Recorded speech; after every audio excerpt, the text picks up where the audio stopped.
할렐루야. 주님의 이름으로 환영합니다. 이 시간 우리 마음과 뜻과 정성을 다해서 하나님께 예배드리겠습니다. 다 같이 기도하겠습니다.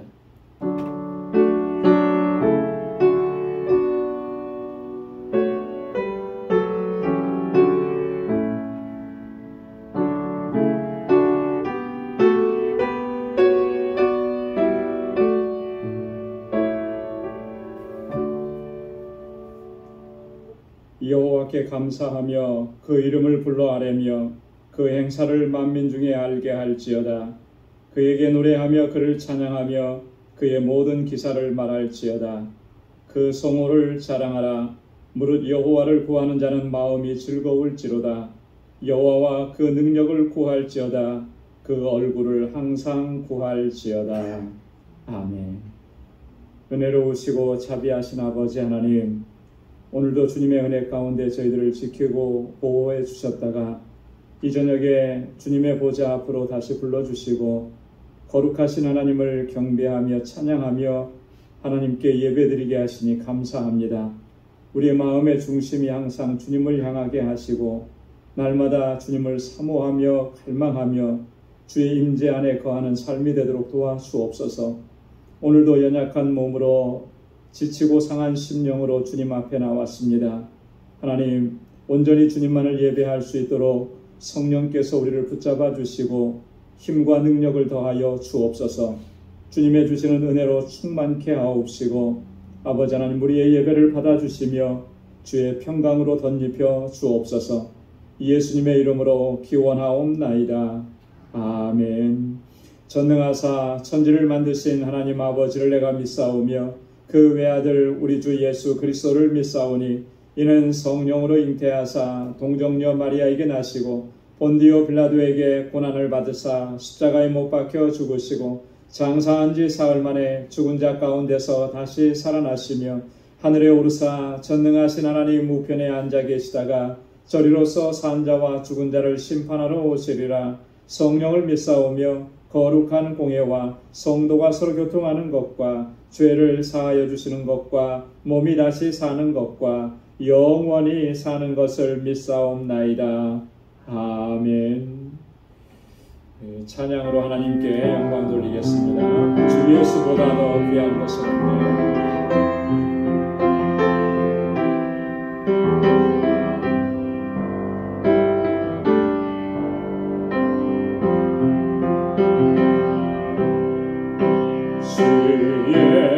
예수보다 더 귀한 것은 없네.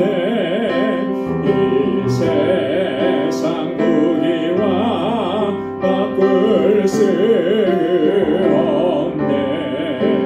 영죽을 내내신 돌아가신 그 놀라운 사랑 잊지 못해. 세상 즐거움 다 버리고 세상 자랑만 버렸네. 주 예수보다 더 귀한 것은 없네. 예수밖에는 없네.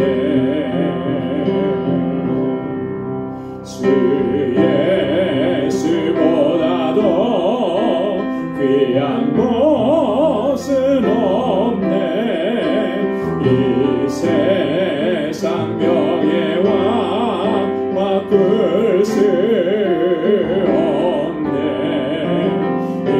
이전에 즐기던 세상 일도 주 사랑하는 마음 뺏지 못해. 세상 즐거움 다 버리고 세상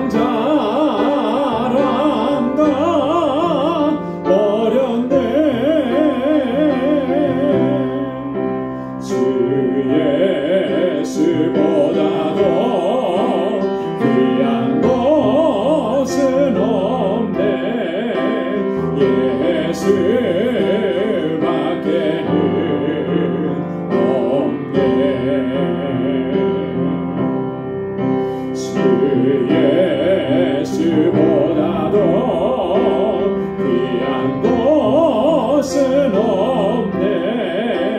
이 세상 행복과 바꿀 수 없네. 유혹과 핍박이 몰려와도 주 섬기는 내 맘 변치 못해. 세상 즐거움 다 버리고 세상 자랑과 버렸네. 주 예수보다도 귀한 것은 없네. 예수밖에는 없네. 아멘. 주님밖에는 없습니다. 예수밖에는 없습니다. 그 믿음과 그 고백으로 또 하나님께 영광 돌리는 우리 모두가 되길 소망합니다. 아무것도 두려워 말라.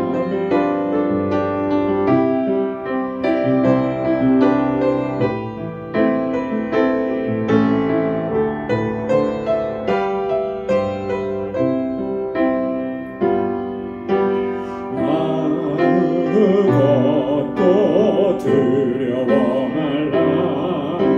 주 나의 하나님이 지켜주시네. 놀라지 마라. 겁내지 마라. 주님 나를 지켜주시네.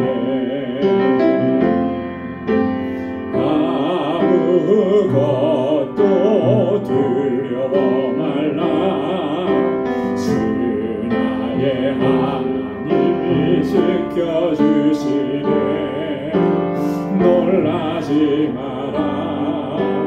겁내지 마라. 주님 나를 지켜주시네. 내 맘에 힘에 겨워 지칠지라도 주님 나를 지켜주시네. 세상에 험한 꿈과 몰아칠 때도 주님 나를 지켜주시네. 주님은 나의 산성, 주님은 나의 요새, 주님은 나의 소망, 나의 힘이 되신 여호와. 주님은 나의 산성, 주님은 나의 요새, 주님은 나의 소망, 나의 힘이 되신 여호와. 다시 한번 하겠습니다. 아무것도 두려워 말라. 주 나의 하나님이 지켜주시네. 놀라지 마라. 겁내지 마라. 주님 나를 지켜주시네.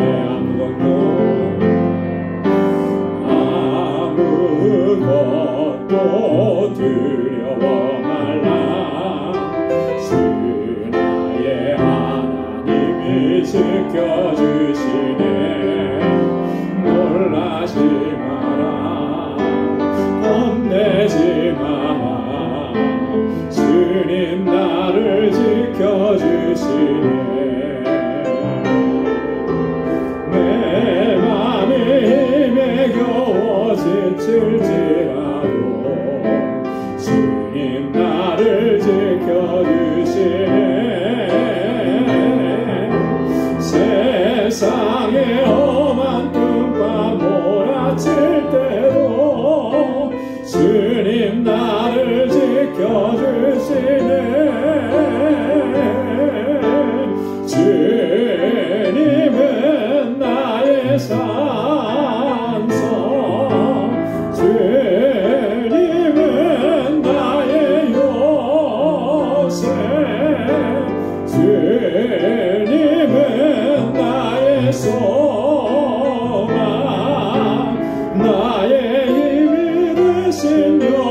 주님은 나의 힘이시고 나의 산성이시요 또 나의 요새가 되시는 줄로 믿습니다. 주님을 향한 우리의 신앙을 고백하겠습니다. 내 주 되신 주를 참 사랑하고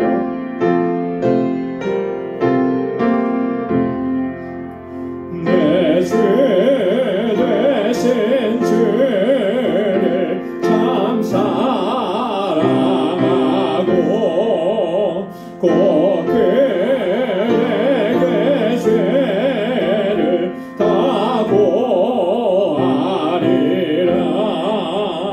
그는 은혜를 주신 내 예수시니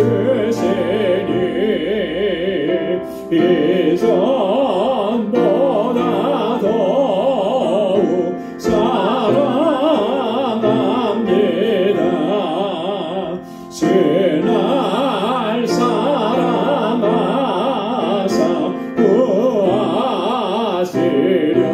구하시려고 십자가 고난 당하셨도다. 그가 시관 쓰신 내 주 배우니 이전보다 더욱 사랑합니다. 내 평생의 힘쓸 그 큰 이름을 주 예수의 덕을 늘 기리다가 숨질 때에라도 내 할 말씀이 이전보다 더욱 사랑합니다. 큰 영광의 구주 날 사랑하사 깊은 성한 은혜 더하시리니 금멸류관 쓰고 늘 찬송할 말 이전보다 더욱 사랑합니다.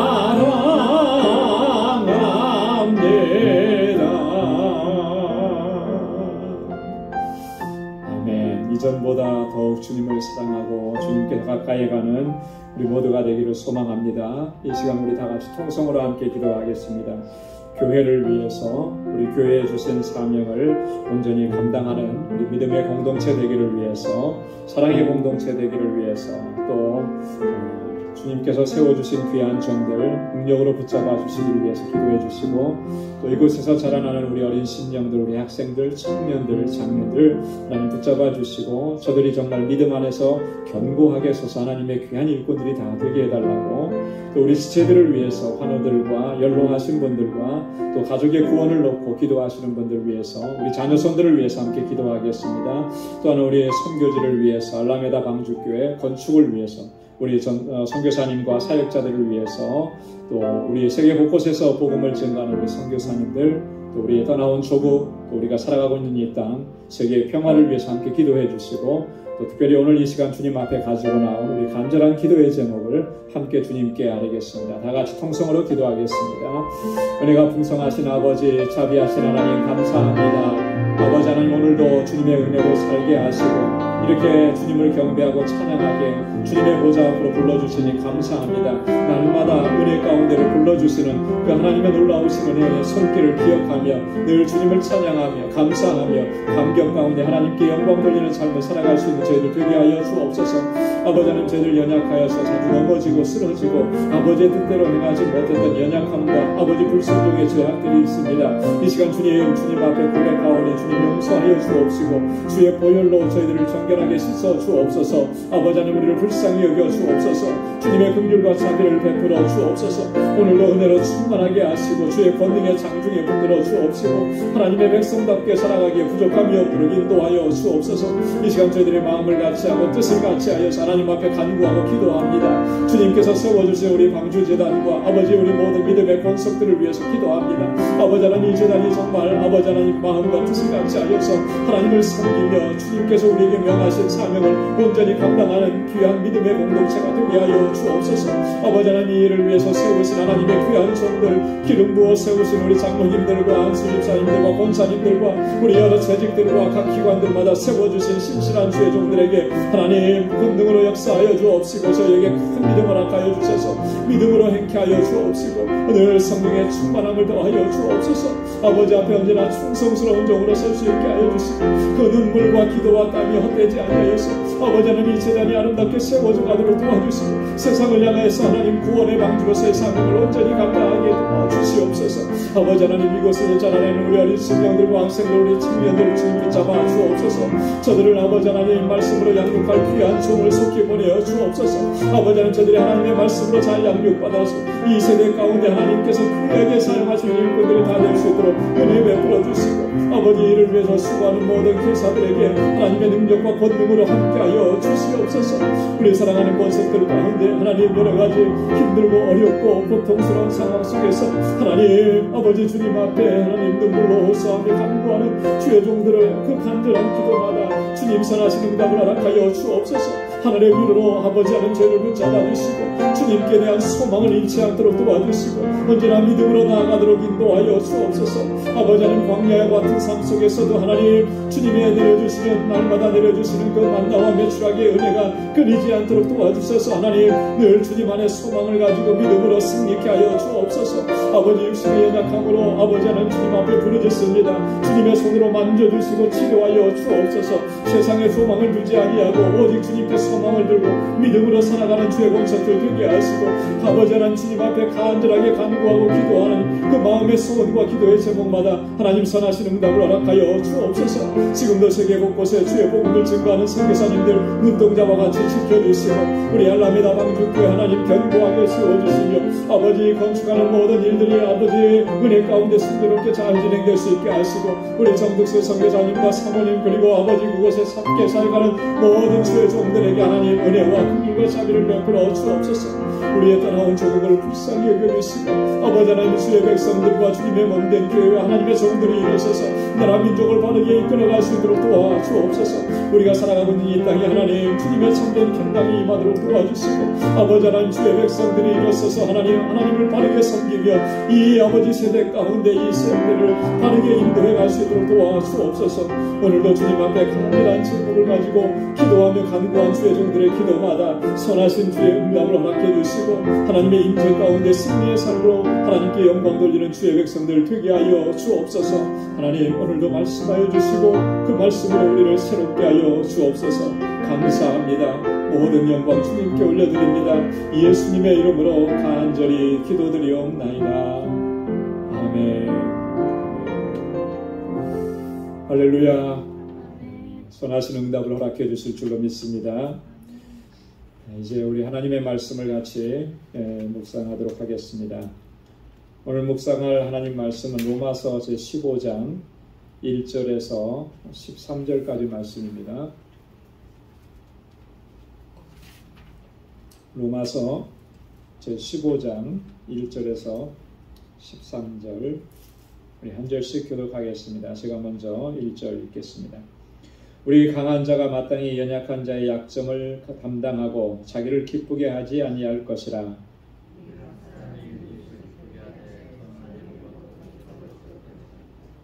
그리스도께서 자기를 기쁘게 하지 아니하셨나니 기록된 바 주를 비방하는 자들의 비방이 내게 미쳤나이다 함과 같으니라.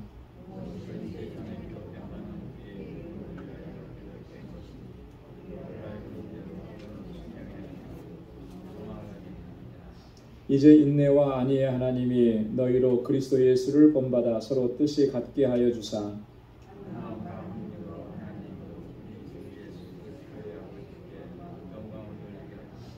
이러므로 그리스도께서 우리를 받아 하나님께 영광을 돌리심과 같이 너희도 서로 받으라.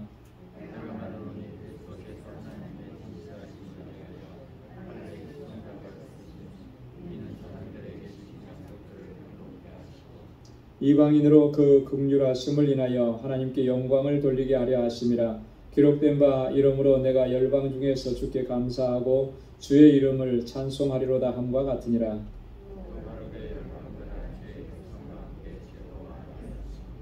또 모든 열방들아 주를 찬양하며 모든 백성들아 저를 찬송하라 하였으며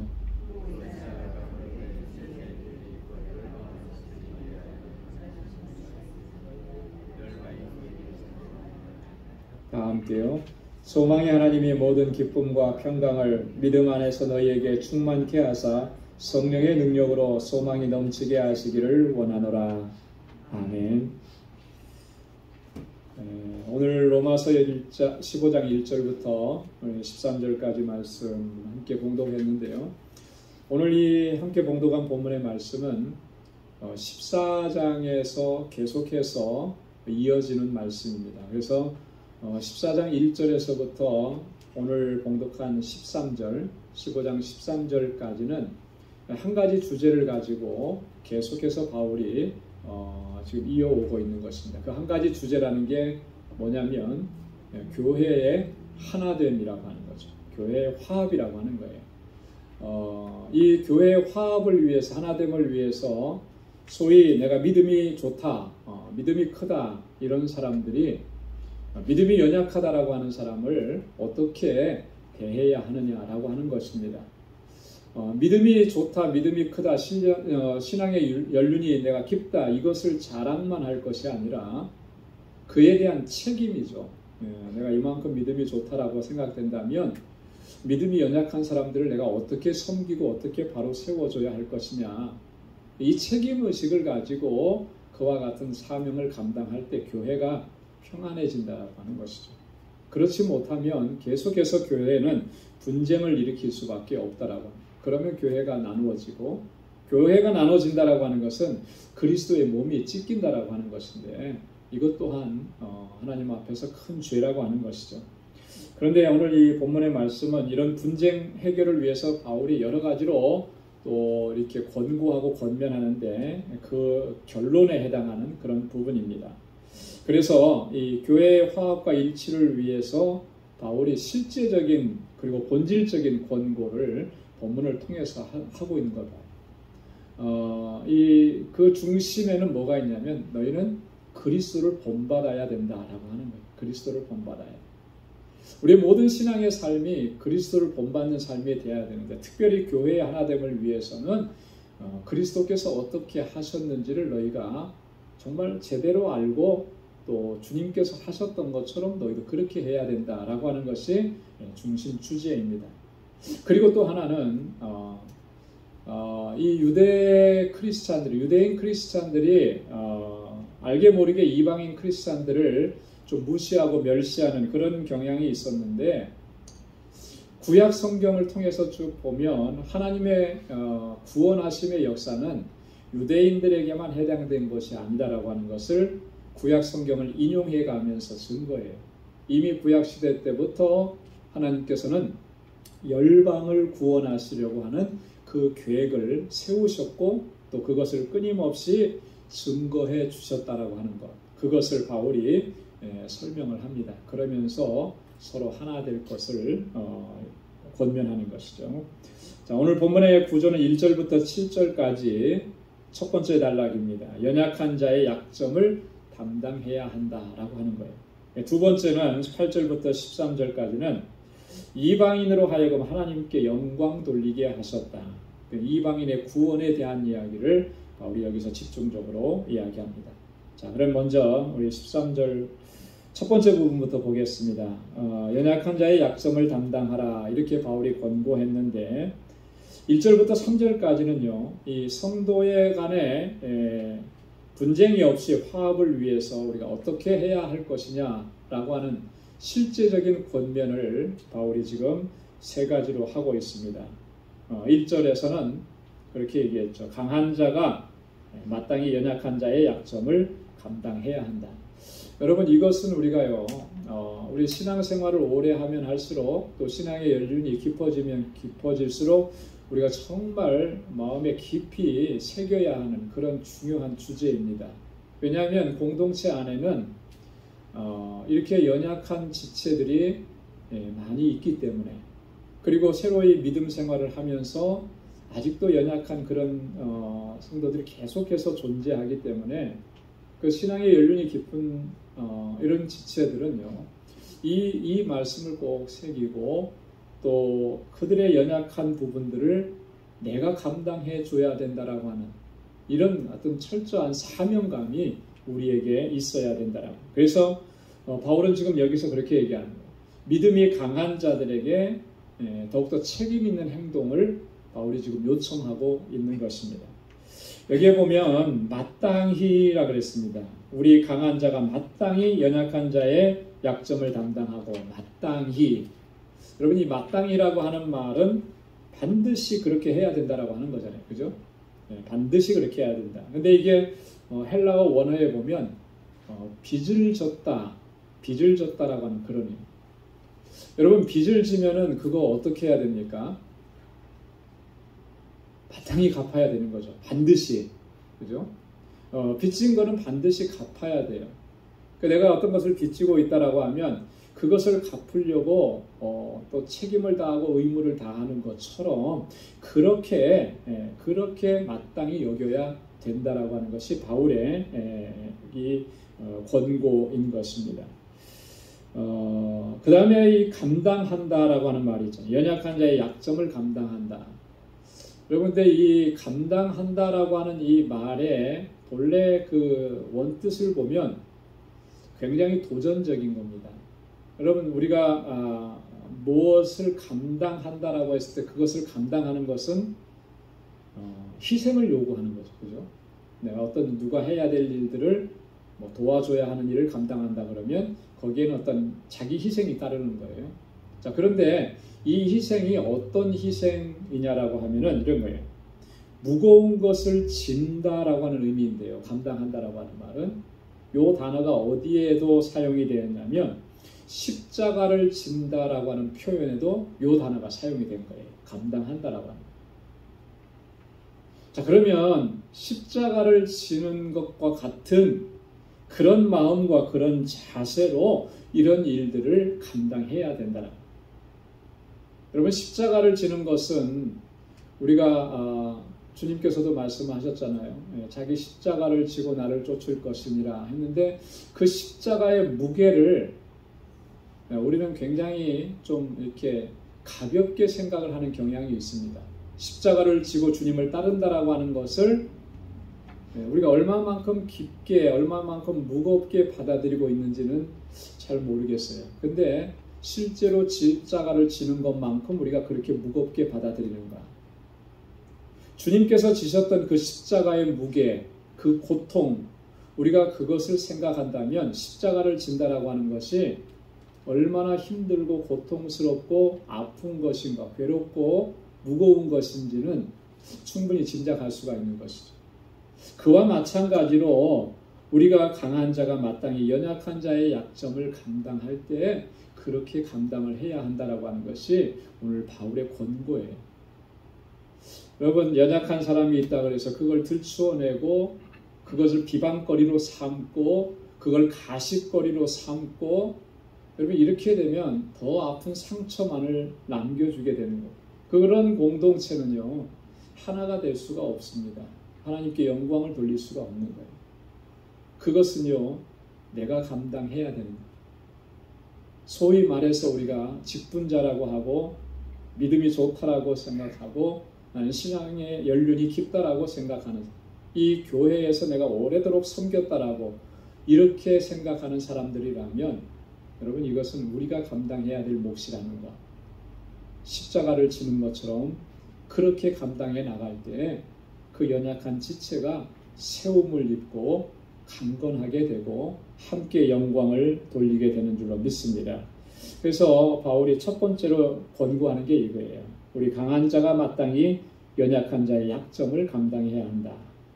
두 번째 본거는 뭐냐면 이 화합을 위해서 자기를 기쁘게 하지 말고 이웃을 기쁘게 하라라고 하는 거예요. 1절 하반절과 2절 상반절에 자기를 기쁘게 하지 말고. 여러분 사람들에게는요, 저나 여러분들이나 누구에게나 예외 없이 자기를 드러내고자 하는 이 욕망이 이 안에 다 있어요. 그죠? 이런 욕망을 다스리지 못하기 때문에 이것 때문에 우리가 시험에 들기도 하고 합니다. 근데 우리가 꼭 명심해야 될 것은요, 무슨 일을 하든지 간에 나의 기쁨과 나의 영광이 아니라는 거예요. 첫째는 하나님의 기쁨과 하나님의 영광이고, 둘째는 우리의 지체들의 기쁨과 영광, 이것을 구해야 합니다. 그렇게 되면 이 공동체는 정말 아름다운 공동체로 세워져 갈 수가 있게 되는 것이죠. 그래서 바울은요, 그의 서신서 곳곳에서 바로 이러한 사실을 강조하고 또 강조했습니다. 고린도전서 10장 33절에 보면 바울이 이렇게 얘기합니다. 나와 같이 모든 일에 모든 사람을 기쁘게 하여 나의 유익을 구치 아니하고 많은 사람의 유익을 구하여 저희로 구원을 얻게 하라. 할렐루야. 자, 나의 유익을 구치 말고 누구의 유익을 구하라고요? 많은 사람의, 다른 사람의 유익을 구하라. 다른 사람의 기쁨을 구하라는 것입니다. 그래서 궁극적으로 그것이 어떤 목적을 이루게 되느냐 하면 저희로 구원을 얻게 하라. 하나님의 구원의 역사가 그 가운데 일어난다. 여러분 우리가 이렇게 해야 마땅한 이유는요, 3절에서 바울이 그렇게 얘기를 했습니다. 그 근거가 어디 있느냐 하면 바로 예수 그리스도께 있다라고 하는 거예요. 3절에 보면 그리스도께서 자기를 기쁘게 하지 아니하셨나니, 그리스도께서 하늘 보좌를 버리시고 천하고 천한 인간의 몸을 입고 이 땅에 오신 것이 자신의 만족과 자신의 기쁨을 위해서 그렇게 오신 것이 아니라는 거예요. 그렇지 않습니까? 주님께서 이 땅에 오신 것은 첫째는 하나님께 영광이고 하나님의 기쁨이에요. 그리고 두 번째는 그리스도께서 오심으로 인해서 그리스도로 말미암아 영원한 생명을 누리게 될 우리 인류죠. 우리의 기쁨을 위해서 그렇게 하신 거라는 거예요. 주님께서 그렇게 하셨다면 우리도 마찬가지라는 거죠. 우리도 그렇게 해야 마땅하다라고 하는 거죠. 그래서 여러분 지금까지의 나의 삶은 어떠했을지라도 이제부터 저와 여러분들의 삶은 나의 기쁨, 나의 유익을 구하는 것이 아니라 나와 함께 하게 하신 우리의 지체들의 기쁨과 우리 지체들의 유익을 구하는 우리 모두가 될 수 있기를 소망합니다. 자, 세 번째로는요. 세 번째 본면은 뭐냐면 2절에 선을 이루고 덕을 세우도록 할지니라 그랬습니다. 항상 선을 이루고, 이 선이라고 하는 말은 굉장히 광범위한 광의의 그 단어인데 한마디로 요약을 하면 유익이라고 하는 거예요. 유익을 끼치도록 하라라고 하는 거예요. 선을 이루라고 하는 거예요. 그리고 덕을 세우도록 할지니라 라고 하는데, 덕이라고 하는 말은요, 그 원어의 의미는 집을 세운다라고 하는 그런 의미입니다. 집을 세운다. 한 사람을 세워가는 거예요. 덕을 끼친다라고 합니다. 신앙적으로 독려하고 격려하고 또 위로하고 함께 기도해 주면서 한 사람의 신앙의 성숙과 성장을 이루어가는데 거기에 포커스를 맞추고 최선을 다하는 것, 그것이 바로 덕을 세우는 것이다라고 하는 것입니다. 여러분 그래서 우리가 말하는 것이나 행동하는 것이나 어떤 관계 안에서 서로 대하는 것이 정말 이것이 덕을 세우는 일인가, 선을 끼치는 일인가를 늘 살펴야 하는 거예요. 한마디를 하더라도 우리의 지체들을 세워가는 말을 해야 돼요. 격려가 되고 위로가 되는 말. 뭔가를 지적하고 정죄하고 비판하고 판단하는 것이 아니라 그가 잘못을 한 것이 있으면 하나님께서 판단하시고 하나님께서 벌하실 거예요. 우리가 할 수 있는 일은 뭐예요? 격려하고 위로하고 또 낙심하고 절망에 있는 그 지체들을 세워주는 역할들을 하는, 이것이 바로 덕을 세우는 일이라고 하는 거예요. 그러니까 바울이 서신서에 보면요, 곳곳에서 이렇게 강조합니다. 이 로마서 14장 19절 우리가 지난번에 함께 나눴는데, 자, 이러므로 우리가 화평의 일과 무엇을 힘쓴다 그랬어요? 덕을 세우는 일을 힘쓴다 그랬어요. 덕을 세우는 일을 힘쓰는 거예요. 고린도전서 8장 1절에도 보면 우상의 제물에 대하여는 우리가 다 지식이 있는 줄 아나 지식은 어떻게 하고요? 교만하게 하고, 지식은 교만하게 하고, 사랑은 뭘 세운다고요? 덕을 세우느니라. 사랑은 우리 지체를 세워가는 거예요. 그래서 덕을 세우는 일의 핵심은 사랑으로 행한다라고 하는 것이죠. 고린도전서 10장 23절 24절에서도 모든 것이 가하나 모든 것이 유익한 것이 아니요 모든 것이 가하나 모든 것이 덕을 세우는 것이 아니니 누구든지 자기의 유익을 구치 말고 누구의 유익을 구하라고요? 남의 유익을 구하라. 다른 사람의 유익을 구하라. 여러분 이 말씀을 항상 기억하고 또 그렇게 행할 수 있는 우리 모두가 되기를 소망합니다. 자, 그 다음에 이제 4절부터 7절까지의 말씀에는요, 인내와 안위의 하나님에 대해서 바울이 증거합니다. 인내와 안위의 하나님. 4절 말씀을 우리 한번 같이 한 목소리로 읽어보도록 하겠습니다. 자, 4절 말씀 다 같이요. 시작. 무엇이든지 전에 기록한 바는 우리의 교훈을 위하여 기록된 것이니 우리로 하여금 인내로 또는 성경의 안위로 소망을 가지게 함이니라. 여기 보면 우리로 하여금 인내로 또는 성경의 안위로 소망을 가지게 함이니라. 이렇게 바울이 권고합니다. 무엇을 통해서 이렇게 하느냐? 전에 기록한 바로. 이 전에 기록한 바라고 하는 게 뭐겠어요? 이것은 구약 성경의 말씀을 의미하는 것. 특별히 성경의 말씀 가운데서 예수 그리스도에 대한 증거가 기록되어져 있는 하나님의 말씀. 이 말씀은 우리를 교훈하기 위해서 기록하신 것이다라고 합니다.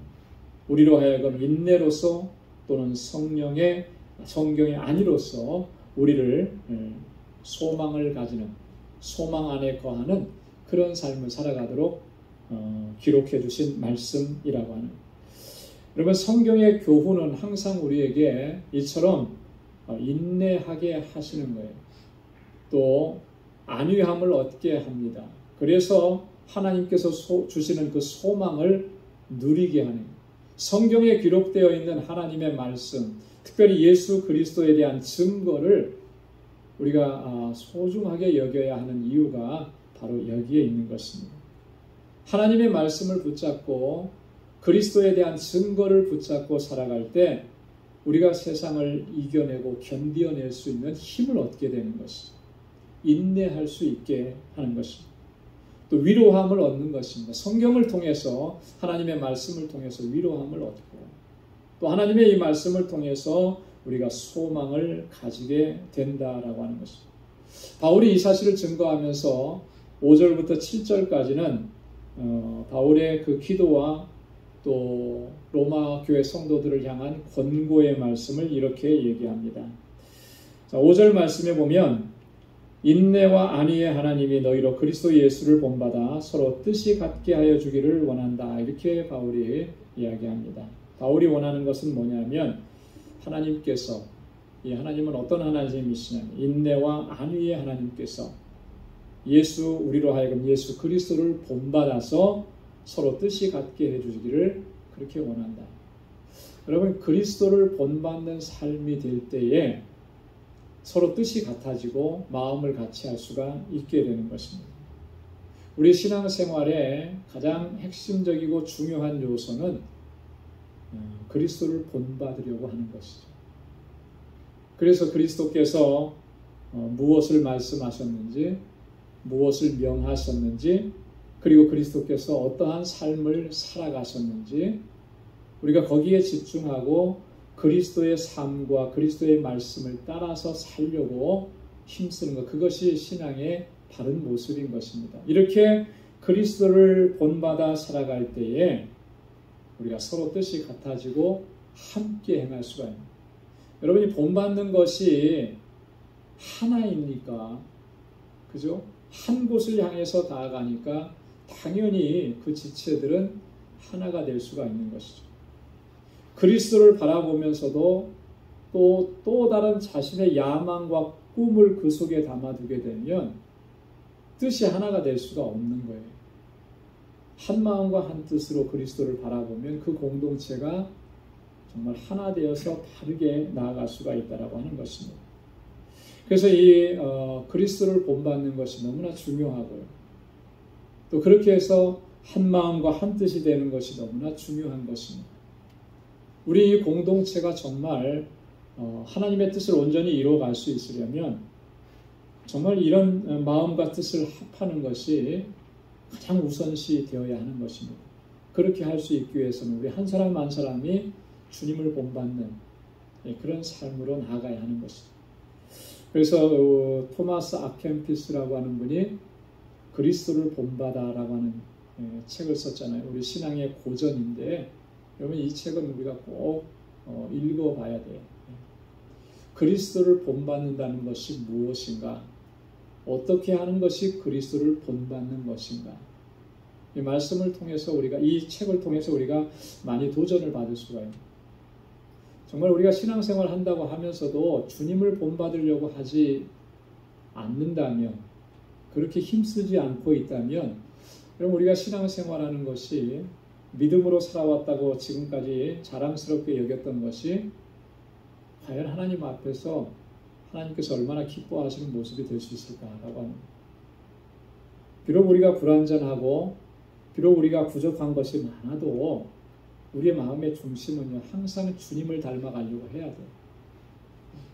그리고 그러지 못한 부분들에 대해서 우리가 하나님 앞에 엎드리고 주의 도우심을 구하고, 우리 한 사람 한 사람이 그렇게 하면 이 공동체는요 하나 되는 것은요 하나 되라고 그렇게 하지 않아도 이미 그것이 하나 된 거예요. 여러분 빌립보서 2장 2절로 3절 말씀을 보면 바울이 얼마나 이것을 강조하는지 모릅니다. 우리 한번 같이 한 목소리로 한번 읽어보겠습니다. 다 같이요. 시작. 마음을 같이하여 같은 사랑을 가지고 뜻을 합하여 한 마음을 품어 아무 일에든지 다툼이나 허영으로 하지 말고 오직 겸손한 마음으로 각각 자기보다 남을 낮게 여기고. 아멘. 뜻을 합하여 한 마음을 품고 다툼이나 허영으로 하지 말고 겸손한 마음으로. 주님을 닮아가지 않고는 이렇게 할 수가 없잖아요. 그죠? 네. 주님을 닮아가는 삶이 바로 이런 모습으로 나아갈 수가 있습니다. 다른 사람을 나보다 낮게 여기고 내가 저 사람보다 우월하다라고 하는 것이 아니고 저 형제가 저 자매가 나보다 훨씬 낫다, 100배 낫다. 여러분 우리 모두가 그런 마음을 갖는다면 상처 입을 사람이 하나도 없죠. 그죠?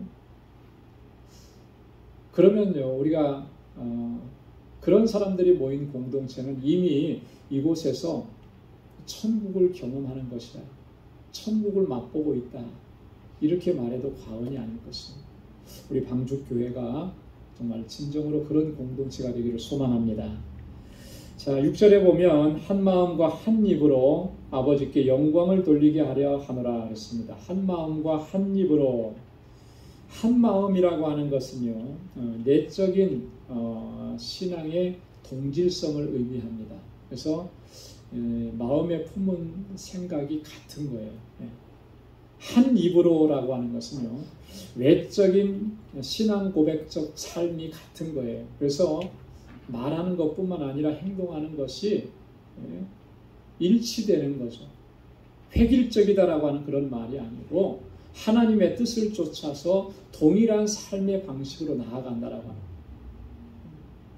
그렇게 해서 궁극적으로는 하나님께 영광을 돌려야 한다라고 하는 것입니다. 사도행전 2장에 보면 초대 예루살렘 교회의 모습이 나오잖아요. 이 초대 예루살렘 교회의 모습이 날마다 그들은 마음을 같이해서 성전에 모이기를 힘썼다 그랬는데요. 이 초대 예루살렘 교회 성도들은요 또 그 당시에 백성들에게 칭송을 받았다 그랬어요. 그들의 삶의 모습이 얼마나 아름다웠으면 세상에 믿지 않는 사람들이 그들을 칭송하고 칭찬했다라고 하는 거거든요. 이런 모습들이 이제는 회복되어져야 하는 것입니다. 그러기 위해서 우리가 같은 신앙의 고백을 가지고 그리고 주님을 섬길 때 그 겸손하게 주님을 섬기는 것처럼 우리 형제와 자매들을 같은 마음으로 섬기고 그렇게 할 때 이 공동체가 정말 하나님께서 영광 받으시는 그런 공동체로 견고하게 서게 될 줄로 믿습니다. 자, 그러면서 이 결론적으로 7절에서 이렇게 권면합니다. 그러므로 너희도 서로 받으라. 그렇게 서로 받으라. 여러분, 이 서로 받으라라고 하는 말은요, 이해하고 용납하라라고 하는 거예요. 비판하고 업신여기고 정죄하지 말고 이해하고 용납하라. 그리스도께서 우리를 받으셔서 하나님께 영광 돌린 것처럼 우리도 그렇게 하라.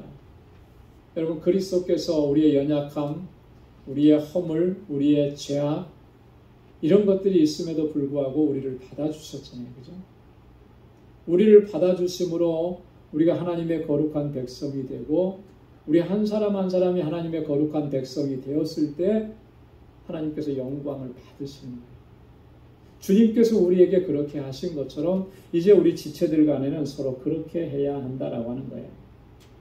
왜 그렇게 해야 하느냐면 하나님께서 영광을 받으시기 위해서, 하나님께 영광 돌리기 위해서.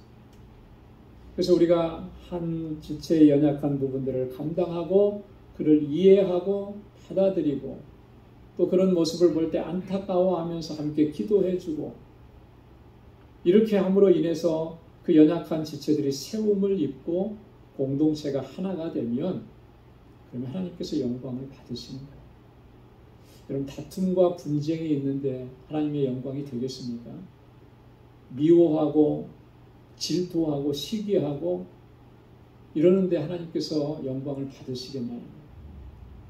여러분, 고린도 교회 우리가 잘 아는데 이 고린도 교회의 모습이 그러했잖아요. 오늘날 현대 교회들 가운데 얼마나 많은 교회 안에 분쟁과 다툼이 있고 그리스도의 몸을 찢는 그런 일들이 얼마나 많이 있습니까? 여러분, 이런 모습들을 통해서 정말 하나님께서 기뻐하시고 영광을 받으실 수 있겠는가? 오히려 하나님의 영광을 가리는 일이 아니겠는가?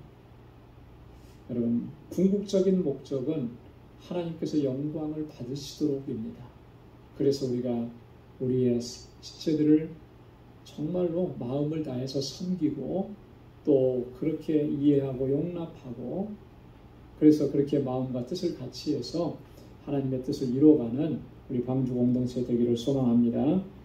자, 그 다음에 우리 8절부터 마지막 절 13절까지는 하나님께서 이방인들로 하여금 또 하나님께 영광을 돌리게 하셨다라고 하는 사실을 구약 성경을 통해서 증거합니다. 이방인들로 하여금 하나님께 찬양하고 영광 돌리게 하기 위해서 그리스도께서 행하신 일들이 무엇이냐라고 하는 거예요. 그리고 그리스도께서 이런 일들을 행하시게 된데 구약에서는 어떻게 그것을 증거하고 있느냐라고 하는 것을 바울이 설명을 합니다. 먼저 그리스도께서 행하신 일들을 세 가지를 바울이 얘기하는데요. 첫 번째는 8절에 보면 그리스도께서 하나님의 진실하심을 위하여 할례의 수종자가 되셨다. 이렇게 바울이 이야기합니다. 그리스도께서 하나님의 진실하심을 위하여 할례의 수종자가 되셨다. 이게 무슨 말인가? 할례의 수종자가 되었다. 여러분, 공동 번역에 보면은 이렇게 기록되어 있고 영어 성경에도 보면 이렇게 유대인들을 섬기는 종이 되었다. 이렇게 번역을 했습니다. 이 번역이 오히려 우리가 더 이해가 좀 쉬운 것 같아요. 할례자의 수종자가 되었다. 이런 말고. 이 말이 그러면 무슨 말이냐? 유대인의 종이 되었다라고 하는 말이에요. 유대인들을 섬기는 종이 되었다라고 하는 이게 뭘 뜻하는 것이냐? 이 말은 이런 거예요. 유대인으로서 지켜야 될 그런 모든 규례들을 친히 준수하셨다라고 하는 그런 의미입니다. 여러분, 유대인들이 지금까지도 그렇죠.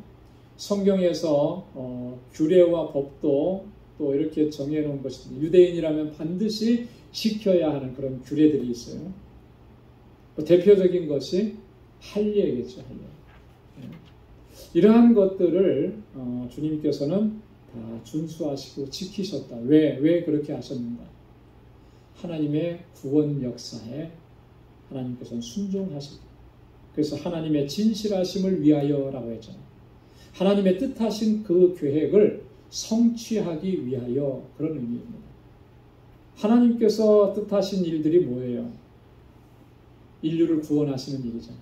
그죠? 범죄하고 타락한 이 죄악된 인류를 구원하시기 위해서 하나님께서 계획하신 것, 그것을 이루시기 위해서 이렇게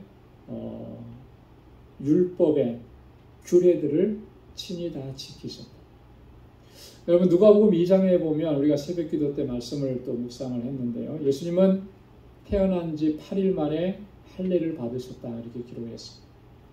할례를 받으실 뿐만 아니라 모세의 법에 규정되어 있는 결례의 날을 지키기 위해서 성전으로 올라가셨어요. 그 모세의 법에 규정되어 있는 결례의 날이라고 하는 것은 이런 거예요. 뭐냐면 첫 해에 처음 난 남자, 그죠?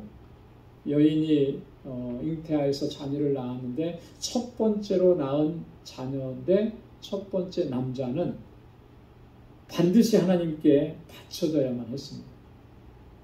왜요? 하나님의 것이라고 하나님께서 정하셨기 때문에. 왜 그렇게 했습니까? 애굽 땅에서 하나님께서 구원해 내실 때에 애굽의 장자들을 다 치셨죠. 그때 이스라엘 백성들의 장자들은 살았어요. 하나님께서 지켜주신 거예요. 그리고 나서 하나님께서 주신 말씀이 모든 첫 해의 첫 장자는 내 것이다 그러십니다. 그래서 그것을 하나님의 것으로 그러면은 뭐 제물로 삼아서 바쳐야 되는데 그렇게 할 수는 없는 거잖아요. 하나님 앞에 그런 하나님께 바쳐지는 제사를 드려야만 하는 거예요. 그것을 결례의 날이라 이렇게 이야기하는 거죠. 자, 그랬을 때 제물을 바치는 것들이 종류별로 다 되어 있는데 그 사람의 가정 형편에 따라서 이렇게 합니다. 예수님께서 그렇게 결례의 날로 지킬 때 드려졌던 제물은 누가복음에 보니까 비둘기 한 쌍, 또 어린 방구 둘이라고 그랬어요. 이것은 그 시대에서 가장 가난한 사람들이 최소한으로 하나님 앞에 드릴 수 있는 제물이 바로 그런 거였어요. 예수님의 가정의 삶이 어느 정도였는지를 우리가 짐작해 볼 수가 있는 것이죠. 자, 이런 규례들은 다 지켰어요. 예수님도 율법을 공부하셨고 율법을 배우셨고 그런 절기들을 다 지키신 거예요. 그렇게 하심으로 인해서 하나님의 뜻, 구원의 계획들을 이루어가는데 주님께서 순종하셨다라고 하는 것이죠.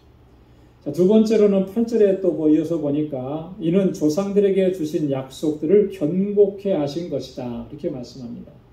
이렇게 하심으로 인해서 조상 대대로 하나님께서 주신 약속들을 완전하게 세우셨다라고 하는 거예요. 그래서 그리스도께서 그 모든 약속들을 성취하신 것이다. 구약의 하나님의 약속들이 그리스도를 통해서 주님을 통해서 이루어졌다라고 하는 것을 이야기하는 거예요.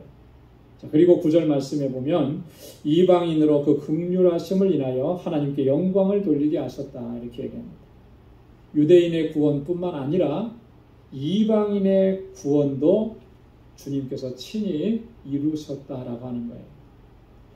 여러분, 이 이방인의 구원에 대한 하나님의 약속은 갑자기 생겨난 것이 아니고 주님께서 이 땅에 오시는 날로부터 생겨난 것이 아니고 이미 유대인들이 그렇게 자랑스럽게 생각하고 축복되게 생각했던 하나님의 약속 속에 이방인의 구원도 다 포함이 되어 있습니다.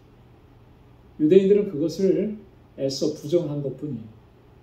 왜 그러냐면 여러분 보십시오. 창세기 12장 3절 하나님께서 아브라함을 부르셔서 아브라함에게 복을 주셨을 때 이렇게 말씀하셨어요. 너를 축복하는 자에게는 내가 복을 내리고 너를 저주하는 자에게는 내가 저주하리니 땅의 모든 족속이 너를 인하여 복을 얻을 것이니라 하신지라. 아멘. 네. 누가 너를 인해서 복을 받을 것이라 그랬어요? 땅의 모든 족속이.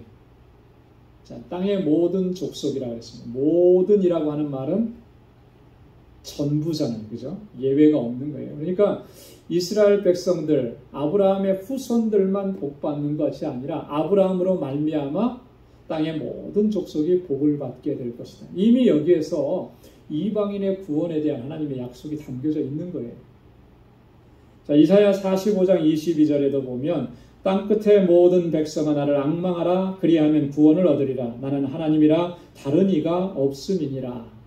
자, 땅끝의 모든 백성아 나를 앙망하라. 이스라엘 백성들아 나를 앙망하라. 이렇게 말씀하시지 않았어요. 땅끝의 모든 백성들아 나를 앙망하라. 그리하면 너희가 무엇을 얻는다고요? 구원을 얻으리라.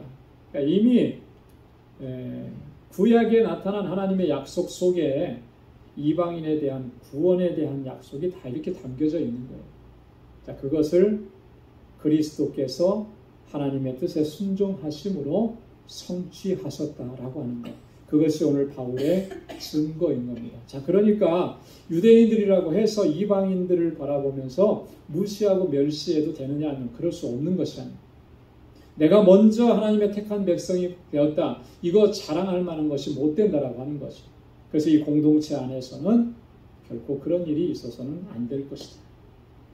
자, 그래서 9절부터 12절까지 이 이방인의 구원에 대한 구약 성경을 바울이 4구절이나 인용을 해서 여기서 얘기합니다. 자, 9절 하반절에 보면 이러므로 내가 열방 중에서 주께 감사하고 주의 이름을 찬송하리로다 함과 같으니라 그랬는데요. 이것은 시편 18편 49절에 있는 말씀을 인용한 것입니다. 제가 읽어드리면 여호와여 이러므로 내가 열방 중에서 주께 감사하며 주의 이름을 찬송하리이다. 다윗의 시입니다. 다윗이 이렇게 노래했어요. 열방 중에서 주께 감사한다. 열방 가운데서 하나님의 구원이 임하신 그곳에서 하나님을 찬송한다. 또 10절에 보면 또 가로되 열방들아 주의 백성과 함께 즐거워하라 하였으며, 자, 열방들을 향해서 누구와 함께 즐거워하라 그랬습니까? 주의 백성들과 함께. 이것은 신명기 32장 43절에 있는 말씀을 인용한 거예요. 너희 열방은 주의 백성과 함께 즐거워하라. 이미 하나님께서 모세를 통해서 이렇게 열방이 주의 백성들과 함께 즐거워하고 그 구원의 기쁨과 감격을 누리게 될 것을 말씀을 해주신 겁니다. 자, 11절에도 보면 또 모든 열방들아 주를 찬양하며 모든 백성들아 저를 찬송하라. 이건 시편 117편 1절을 인용한 말씀입니다. 너희 모든 나라들아 여호와를 찬양하며 너희 모든 백성들아 저를 칭송할지어다. 유대인들만 향한 말씀이 아니죠. 이방인들만 향한 말씀이 아니죠. 온 세계 모든 족속을 향한 말씀입니다. 또 12절 말씀에 보면 이사야가 가로되 이새의 뿔이 곧 열방을 다스리기 위하여 일어나시는 이가 있으리니 열방이 그에게 소망을 두리라 하였느니라. 이사야를 통해서 이렇게 말씀하신 내용, 이사야 11장 10절에 있는 말씀을 인용을 한 거예요. 자, 바울은 이렇게 구약의 인용을 통해서 그리스도께서 열방을 구원으로 인도하시고 구속의 역사를 이루셨다라고 하는 것, 그걸 강조하는 것. 그래서 이 공동체 안에 이방인이나 유대인이나 구별됨이 없다라고 하는 것이죠. 다 하나님의 백성이고 하나님의 자녀라고 하는 것.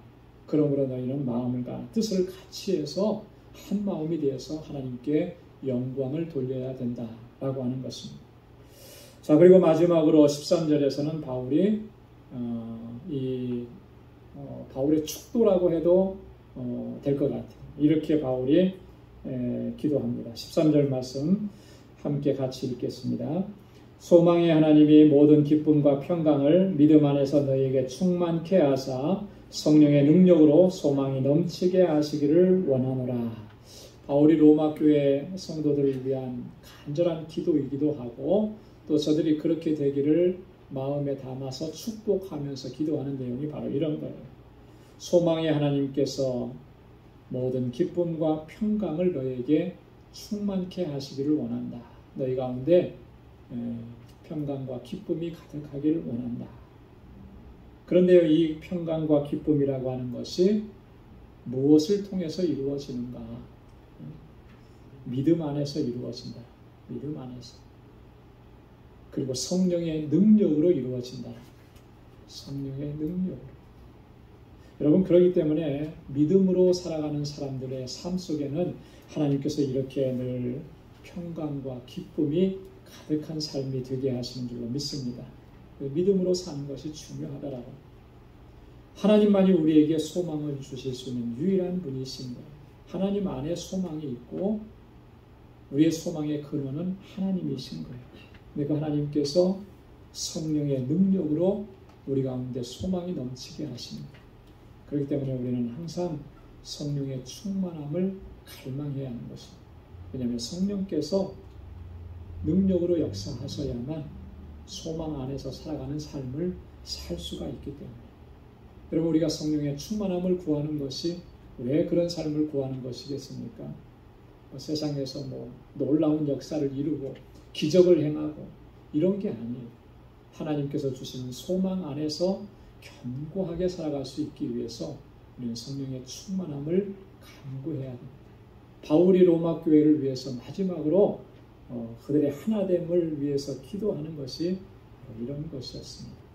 저와 여러분들의 또 기도 제목이 되어야 할 것이고, 또 우리 공동체를 위해서 우리가 더 힘쓰고 더 헌신하고 희생하고 섬기고, 그래서 우리 방주 공동체가 정말 하나님께서 기뻐하시는 하나 되는 공동체가 될 수 있기를 주님의 이름으로 축원합니다. 기도하겠습니다.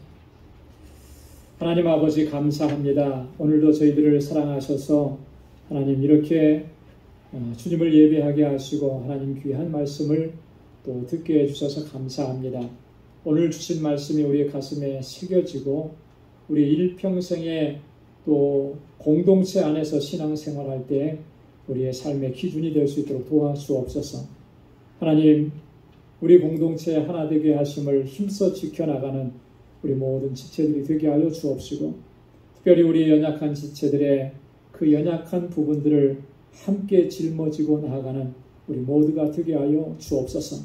주님께서 우리를 받아주신 것처럼, 이렇게 허물과 죄악으로 가득한 저희들을 받아주신 것처럼 우리 서로가 받아주고 용납하고 이해하면서 그렇게 하나님의 뜻을 이루어가는 우리 방주의 모든 공동체 되게 하여 주옵소서. 이제는 우리 주 예수 그리스도의 무한하신 은혜와 하나님 아버지의 크고 놀라우신 사랑과 성령의 위로 교통 충만하심의 역사가 하나님의 뜻을 쫓아서 주님의 영광을 위해서 하나님께 헌신하고 주님 세워주신 이 공동체를 아름답게 섬겨가기로 결단하는 우리 방주의 모든 믿음의 권속들과 저들의 가정과 직장, 생업의 터전과 학업 위에 이제로부터 영원까지 함께 하시기를 간절히 축원하옵나이다. 아멘.